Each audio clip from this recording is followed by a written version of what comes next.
'Triple R' సినిమాతో super సక్సెస్‌లను అందుకున్న రామ్ చరణ్ 1,300 కోట్ల వరకు కలెక్షన్లను రాబట్టారు. ఇప్పుడు వస్తున్న 'గేమ్ చేంజర్' సినిమాతో మరోసారి తన స్టామినాని చూపించడానికి రెడీ అయ్యాడు.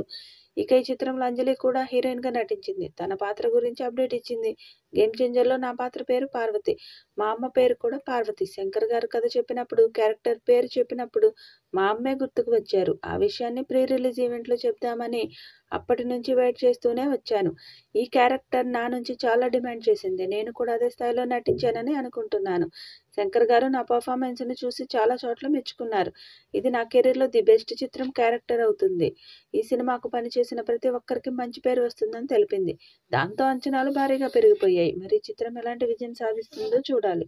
ఈ వీడియోపై మీ అభిప్రాయాన్ని కామెంట్ బాక్స్‌లో తెలియజేయండి. ఈ వీడియో మీకు నచ్చితే లైక్ చేయండి, షేర్ చేయండి, కామెంట్ చేయండి. మరిన్ని అప్డేట్స్ కోసం మన ఛానల్‌ని సబ్స్క్రైబ్ చేసుకోండి. అలాగే పక్కనే ఉన్న గంట సింబల్‌ని గట్టిగా కొట్టండి.